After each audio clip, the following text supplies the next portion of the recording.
I remember the day we arrived at Camp Willow Creek like it was yesterday. The sun hung low in the sky, painting the trees in gold, but there was a chill in the air that no one mentioned. Maybe we were too excited to care. 16 of us teenagers, bundled into vans with counselors who smiled a little too widely, rolled up the dirt road toward a place that promised adventure, friendship, and memories we would never forget. The camp was small but charming. Rustic cabins lined the perimeter of a clearing, each one wooden and weathered with age, roofs slanting under the weight of decades. A lake shimmered on the far side, reflecting the sunset in eerie perfection. Behind the cabins, dense forest climbed hills that seemed almost to swallow the horizon. That's the part that should have warned us. The forest looked patient, as if it had been waiting for someone, for years for us. Our counselors were young adults, barely older than us, but in charge. They handed out the rules. No wandering alone. Lights out at 10. Always check in with a buddy, and then one that made me shiver without knowing why. Trust your instincts. Something about the way he said it, quietly, almost too casually, made me keep that phrase in my head longer than I should have. The first night was normal. We ate dinner, told lame ghost stories around the campfire, and laughed at each other's exaggerated scares. But even then, something felt off. One of the counselors, a guy named Mark, kept walking just behind us during our hike. He didn't say much, and when he did, his smile seemed off. Not mean, not cruel, but hollow, rehearsed, like he was playing a part. The cabins were shared by 4 campers each. I ended up with my best friend Laura and 2 others I barely knew.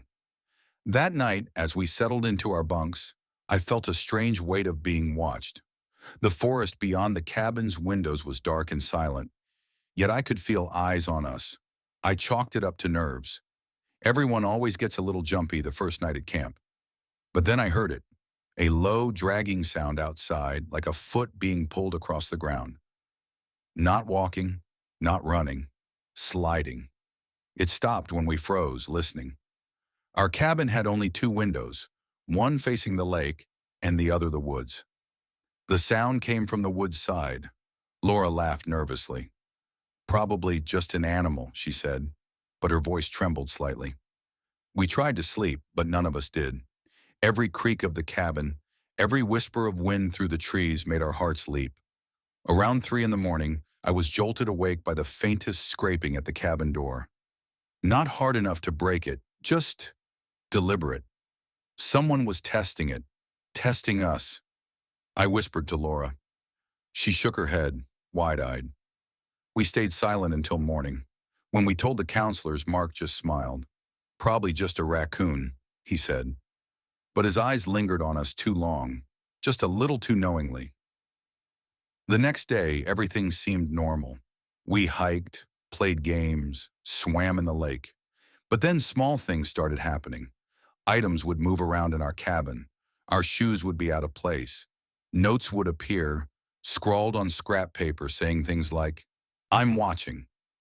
Only none of us admitted to leaving them. We joked about it at first, thinking it was a prank by one of the older campers. But deep down, we all knew. Whoever was doing this wasn't a kid. The notes were too precise, too intentional. By the 3rd night, tension had thickened. A few campers refused to sleep in the lower bunks. Some claimed they felt hands brushing their shoulders in the dark, though none admitted seeing anything. And then, the first real incident happened. Samantha, one of the newer campers, disappeared. Just gone. The cabin was quiet that night until we realized her bed was empty. At first, we assumed she had gone to the bathroom. But when the counselors checked, she wasn't in the cabins, or the bathroom, or anywhere in the camp. Panic set in. Mark, the same counselor who had seemed odd from the beginning, said calmly, "Don't worry, she probably wandered off. She's safe." But the way he said it made us all freeze. Too calm, too rehearsed. We searched the camp. The forest loomed large and silent. We called her name. Nothing, not even an echo. And then we saw the footprints. Too large, too straight, not matching Samantha's shoes. They led into the forest and stopped abruptly. No one knew what to do. The police were called, but nothing could be done until morning. We spent the night in terror, every sound amplified. Every shadow seemed alive. I couldn't sleep. None of us could. By dawn, Samantha returned. She stumbled out of the woods, covered in scratches, barefoot, and muttering incoherently about someone following her. When we asked what happened, she couldn't answer clearly. She just kept saying, "He watches. He's always there." The morning after Samantha returned, the camp felt different. Everything seemed sharper, edges too defined, shadows too long. The lake glimmered in the sunlight, but instead of being inviting, it looked cold, reflective, almost watchful. Even the cabins and the ones we'd laughed in just a few days ago now felt suffocating, their wooden walls groaning as if echoing our unease. Counselors tried to maintain calm. They organized activities, hiked with us, played team-building games, and gave reminders about safety, but their smiles were forced. Their eyes darted into the trees a little too often. Mark especially seemed changed. He didn't laugh anymore, not like before. When he spoke, his tone was measured, calculated. Every word felt deliberate, like he was testing us as much as he was guiding us. We tried to reassure ourselves, telling each other it was just the woods, the isolation, the stress of being away from home. But deep down, we knew it wasn't just the forest. Someone, or something, was here, and it was patient. By mid-afternoon, the counselors split us into smaller groups for a scavenger hunt. Laura and I were paired with two other campers, Jeremy and Chloe. We were supposed to follow a trail marked with colored ribbons, collecting small items along the way. It was meant to be fun, distracting. It wasn't. From the start, the forest felt alive. The birds were quiet. The wind barely moved the leaves. Every snap of a twig underfoot made our hearts leap. At first, we joked nervously. "Maybe Samantha saw Bigfoot," Jeremy said, trying to laugh. Chloe gave him a look. "Shut up," she whispered. Her eyes scanned the trees like she expected to see something peering back. Halfway through the trail, I noticed something odd. A note pinned to a tree. Just a scrap of paper, but it was unmistakable. Written in the same hurried, deliberate handwriting as the scraps that had appeared in our cabin. "You're being watched. Don't wander off." My stomach dropped. I showed it to the others. Chloe's face turned pale. Jeremy tried to laugh it off, and Laura squeezed my hand so hard it hurt. We didn't know whether to tell a counselor. Part of us thought it was just a prank. Another part knew it wasn't. Not anymore. Not after Samantha. We tried to finish the scavenger hunt quickly, but the feeling followed us. Every shadow between the trees seemed darker, every sound sharper. At one point, we heard a branch snap behind us. We turned. Nothing. Then we heard breathing.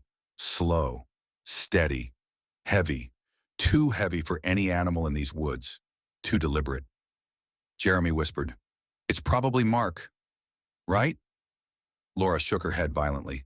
"No," she said, "it's not him. It's something else. Someone else." We rushed to the edge of the forest, but when we emerged near the cabins, the counselors were waiting.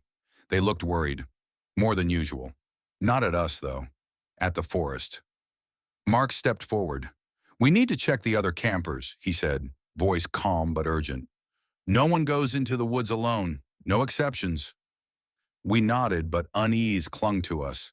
That night, back in our cabin, sleep was impossible. Every creak of the wooden floorboards sounded like someone pacing outside. Every rustle of leaves against the window sounded like a shadow brushing by. Around 2 in the morning, a scream shattered the night. It came from the opposite end of camp.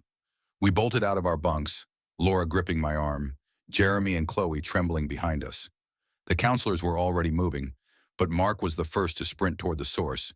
It was Samantha. She was standing outside her cabin, soaked in sweat, eyes wide, pointing toward the woods. "He's here," she screamed. "He's in the trees. He's watching." We froze. No one moved. The forest beyond the cabin seemed to pulse, breathing alongside her words. And then we saw him. A figure slipping between the trees, human-shaped but moving wrong. Too fast, too silent. Mark shouted, trying to calm everyone, but the figure didn't stop. And that's when it became clear. This wasn't just a threat from the shadows. It was real, tangible, and hunting. The counselors rounded everyone back to the cabins, locking doors and windows. We stayed inside, trembling, listening as branches snapped in the distance. Every few minutes, the sound of something heavy moving across the forest floor reminded us. It was patient, watching, waiting. By morning, the figure was gone. The forest was still. The sun made everything look harmless again, but we all knew it hadn't left. That day, the camp director addressed us. She said everything was fine, that there was no reason to panic, that we were safe. But in her eyes, I could see the same fear we all felt and a hint of something else. She knew. Mark was never far, but the figure in the woods? That wasn't him. That was something else, or someone else. And it was learning, adapting, waiting for us to make a mistake. By the fourth night, no one wanted to sleep. We huddled in our bunks, listening to the wind whispering through the trees. Every shadow in the cabin seemed alive, and every sound from the woods outside made our hearts leap. Something had come to Willow Creek, and it wasn't leaving until it had what it wanted. By the fifth day at Camp Willow Creek, the forest no longer felt like a place to explore. It felt like a trap. Every tree, every shadow, every patch of moonlit grass seemed to hold secrets. Secrets we weren't meant to uncover. The previous incidents, the disappearances, the notes, the strange figure, had changed everything. Laughter was gone, excitement had faded, and a quiet terror settled over the camp, heavier than the summer heat. We moved in groups now, never alone, never leaving a counselor behind. Even then, it didn't feel safe. The figure in the woods wasn't just patient, it was smart. It knew the trails, the hidden paths, and it knew which camper would wander first. We had started following the rules instinctively, even before the counselors reminded us. No running, no straying, no talking to strangers, even within camp. That afternoon, I volunteered to help set up the mess hall. Laura and I carried crates of plates and silverware, our footsteps echoing in the empty building. For a moment, it felt like normal camp life, like maybe things weren't so bad. Then we heard it, a whisper, not a scream, not a shout, a whisper. "Why are you here?" We froze. The voice came from the storage room across the hall. I wanted to laugh it off, tell myself it was the wind. But Laura shook violently, her eyes wide with recognition. "It's him," she hissed. We edged closer, hearts pounding. The storage door was ajar. Inside, crates were overturned, their contents scattered. And there, written in a red, almost dripping ink on the wall, was a new message. "Rules matter. Break one, and you disappear." I felt my stomach twist. Every rule we had followed since arriving suddenly felt like a lifeline, and the consequences of disobedience no longer seemed abstract. They were real. That night, sleep was impossible. Even bundled in our sleeping bags in the farthest cabin from the woods, we could hear the whispers, soft, deliberate, almost playful. It was mocking us, teaching us something we didn't want to learn. Around midnight, a scream tore through the camp. Chloe. Her bed was empty when the counselors rushed to her cabin. A window was wide open, the screen torn. No one knew if she had jumped or been taken. We searched the perimeter, flashlights trembling in our hands, but she was gone. When morning came, Chloe returned. She stumbled from the woods, barefoot and bleeding, her eyes wide and unfocused. She muttered the same words over and over. "He's in the trees. He knows our names. Don't trust anyone." The counselors exchanged nervous glances. Mark, the same counselor who had seemed odd from the beginning, said nothing. He just watched, calm but distant. That's when we began to notice a chilling pattern. Every time someone disappeared, or nearly disappeared, Mark was always near, not leading the group, not rescuing anyone, just present, observing. Over the next 2 days, the camp fell into chaos. The other counselors tried to maintain order, but we could see the fear creeping into their faces. They whispered to each other in corners, their eyes darting toward the forest like it held secrets they couldn't share. And the figure in the woods? It was becoming bolder. One evening, as we hiked to the lake, we saw it, or thought we did, a shadow between the trees, moving against the natural patterns of the wind. Too deliberate, too fast, and it stopped. It waited. Its eyes, or what felt like eyes, glowed faintly in the dim light. We all froze. The counselors didn't call it out. We didn't dare move. We felt trapped in the forest gaze. And then it vanished, melting into the trees as if it had never been there. That night, another note appeared in our cabin. You think you're safe. You're not. No one slept again. Not fully. Every sound, the wind, the trees, the creaking of the cabin, felt like a warning. Every shadow felt alive. The campers began to turn on each other. Suspicion and paranoia took root. Whispers circulated. Maybe Mark was working with the figure. Maybe one of us had been bribed, corrupted, or replaced. Friendships frayed under the pressure of fear. I caught Laura staring at the other campers, counting steps, listening for breaths. Her eyes were wild. Everyone's were. By the seventh night, something broke. One of the campers, Peter, tried to sneak out. He didn't make it far. We heard him screaming, then silence. The counselors found him near the edge of the woods, bloodied but alive, shaking uncontrollably. His story made us all shiver. He was waiting. I could hear him breathing. He knew my name. He said I shouldn't have left. It was then that we realized the figure wasn't just stalking, it was learning. It knew our patterns, our weaknesses, our fears, and every rule we ignored, or almost ignored, made us vulnerable. The camp director finally called an emergency meeting. No more hiking, no more solitary activities. Everyone was to stay in the cabins. Lights on all night. Buddy systems enforced at all times. But the fear wasn't in the rules. It was in what they implied. If we broke them, there would be consequences. And the figure in the woods wasn't patient forever. That night, huddled in our cabin, we made a pact. No one would leave. No one would sleep. We'd watch each other, protect each other.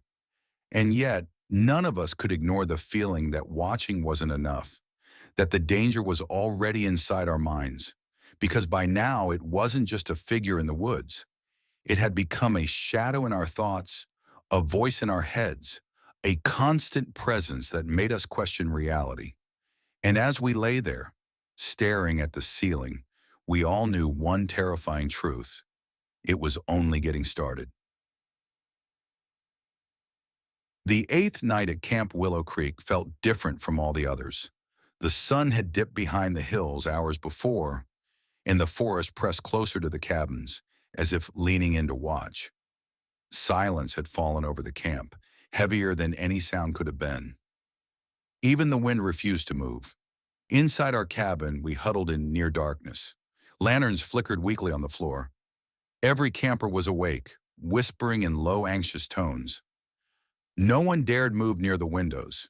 Every shadow cast by the lanterns danced in ways that made our hearts race. Mark was gone that evening. He had said something about checking the generator by the main lodge, but we didn't believe him. We hadn't for days. Each of us suspected him now. Each of us knew that if he wasn't careful, the figure or person in the woods could take advantage of his absence. Hours passed. Nothing happened at first. Then the scraping began. Soft, deliberate, just outside our cabin door. The sound of something heavy being dragged across the ground. We froze. My hands gripped Laura's so tightly my fingers ached. A knock. Slow. Deliberate. Laura whimpered. "It's him," she whispered. No one answered. None of us could. Our throats were dry, voices caught in panic. The knocking grew louder, insistent. And then a voice. "You shouldn't have stayed awake," it said. Low, menacing, familiar, human, yet Wrong. We realized immediately this was Mark, or someone pretending to be him. The calm, hollow tone from before, the one who had been near whenever incidents occurred. Whoever it was had learned how to manipulate us, had learned how to break our courage. It moved with precision, methodical, almost rehearsed. Each step was measured, and it looked at us, all of us, as if reading our thoughts. The first attack came swiftly. A camper screamed and tried to bolt toward the far corner. The figure grabbed him, dragging him out of sight with a strength none of us could match. More screams echoed, bouncing off the wooden walls. We couldn't move. We couldn't stop it. And then, Laura.